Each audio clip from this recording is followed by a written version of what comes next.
It was 1986.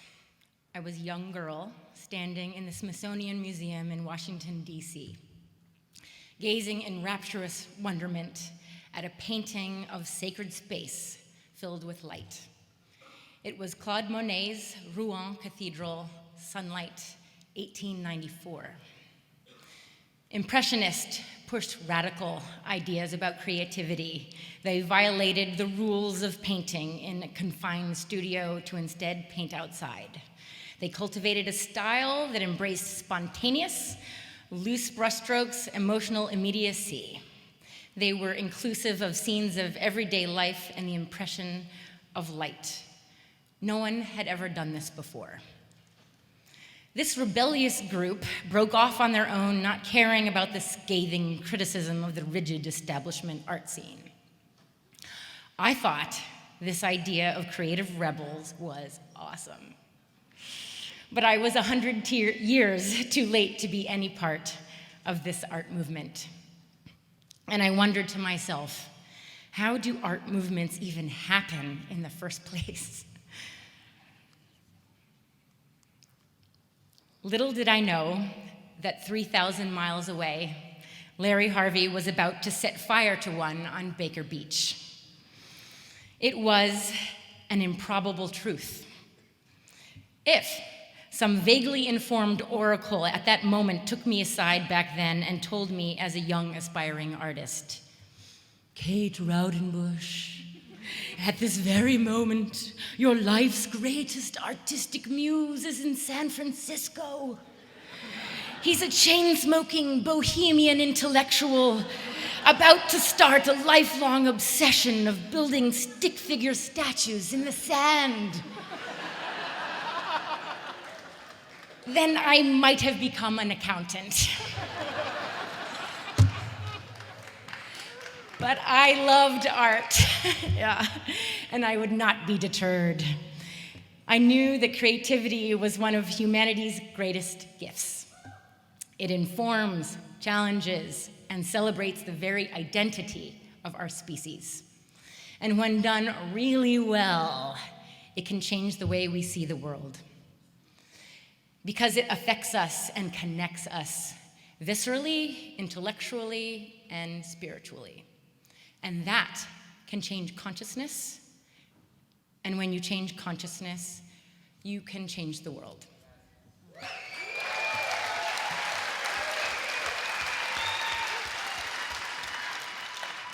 Enter Burning Man. One of my very first conversations with Larry, I said to him what almost everyone says, "Thank you." And true to form, he said, "Well, don't thank me. You all are the ones bringing this creativity to the desert. We just provide the container, the structure, and support. Without you, all this means nothing." He never made Burning Man about him. It turns out that all great cultural revolutions are instigated by outsiders, by thinkers questioning the established reality, refusing to conform. Celebrating instead the experimental, courting risk, and comfortable to push themselves with abandon until inevitably they are teetering on the growth edge of a new creative frontier. Larry's life embodied this. He seemed to me to be like a bohemian and a Renaissance man rolled into one. Larry loved to comment endlessly on the social anthropological aspects of culture, past and present. He weaved his themes together to question a new facet of our reality, a new kind of connectivity every single year. He loved the art. And he would point out that it was Burning Man that funded big art when no one else was. He was proud of that. Over time, Burning Man art became the model for showing big art at other festivals around the country. Now, Burning Man supports art on a global scale like no one else.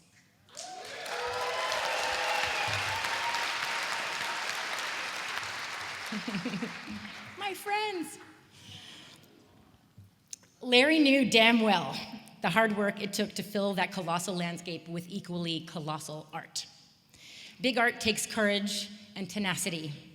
Many of these people are the talented men and women who were the big art pioneers at the beginning of Burning Man at the turn of our century. And this is not an inclusive photo, by the way. I was in awe of their art before I began making art in 2004, and I'm in awe of them still. Every time Larry visited me, my artwork on the playa, he talked about them.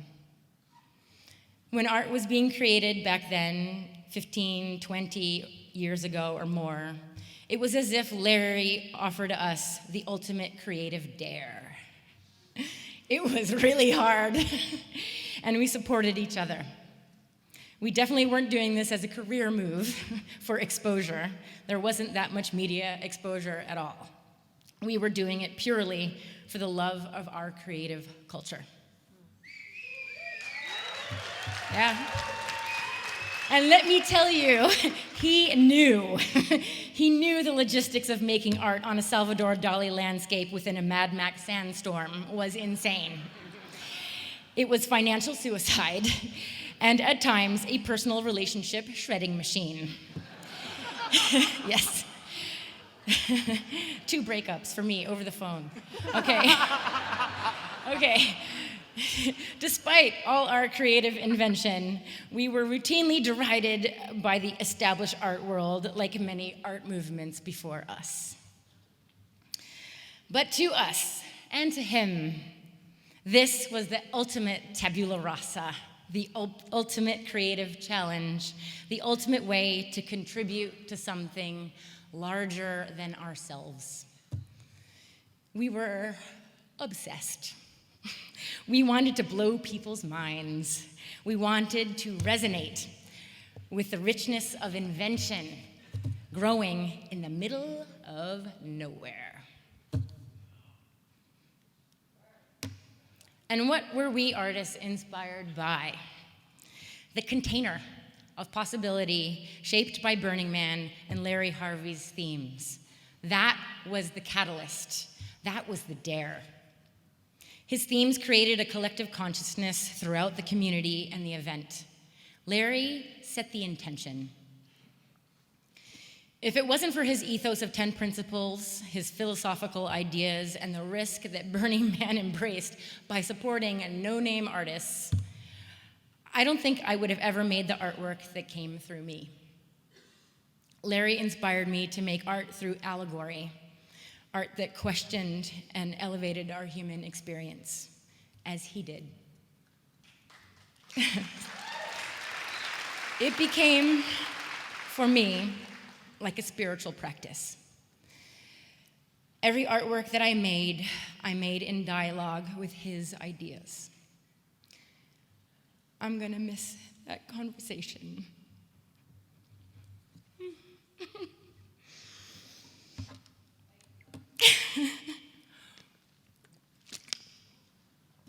For Da Vinci's workshop in 2016, I made a sculpture called Helios.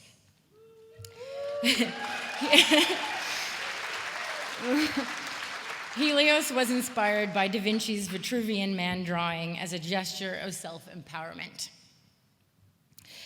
And for the first time, I finally decided that I was going to burn my art.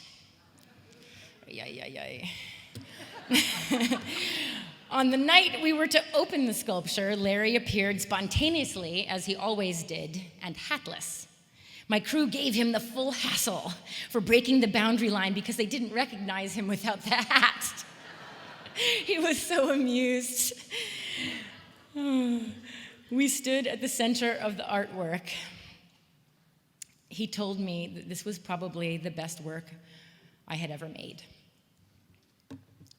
To which I lamented with a rueful laugh. Yeah, and now I'm gonna burn it. It kind of broke my heart, to tell the truth, and he could tell. And he looked at me intensely. But you know, Kate,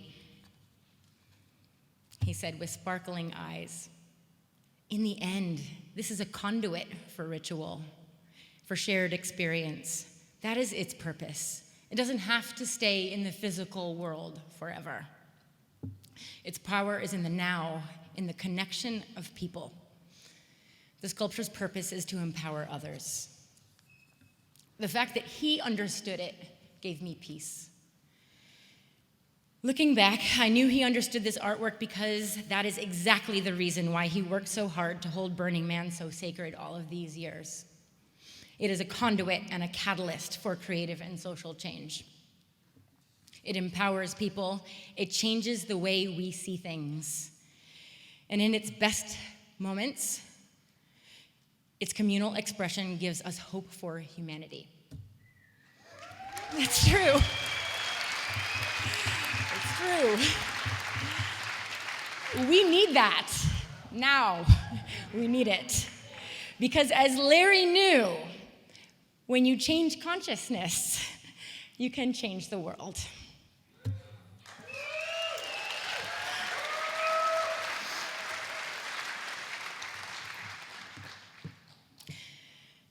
It was 2018. I was back at the Smithsonian Museum in Washington, D.C., no longer a young girl, but a grown-ass woman whose work was part of the exhibit. I was gazing in rapturous wonderment, this time inside a sacred space filled with light. I was in David Best's temple room at the gala opening of the No Spectators, The Art of Burning Man exhibition. The mood was nothing short of ecstatic. It was a temple of joy for the entire Burning Man culture. For a brief moment, I was standing by myself, transfixed by the incredible sculptural cascade descending from the ceiling.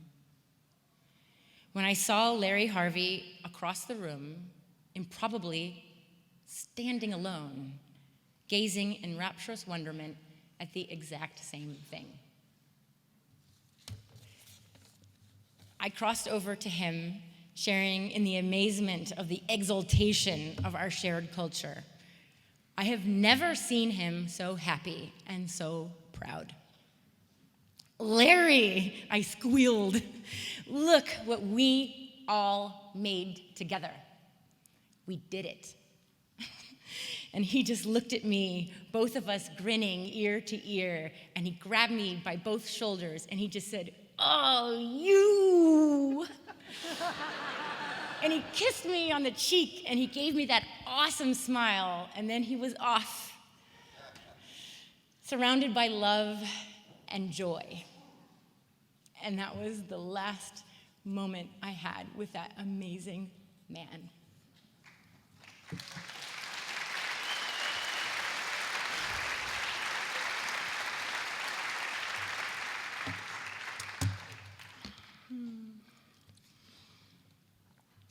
During the weeks of our long goodbye, our hero's farewell, we were invited to write a personal letter to Larry to be read to him at his bedside. Although I never got to read it to him personally, many of my dear friends were able to read it to him many times. I hope he heard it. And so in closing, I thought I would share it with you tonight.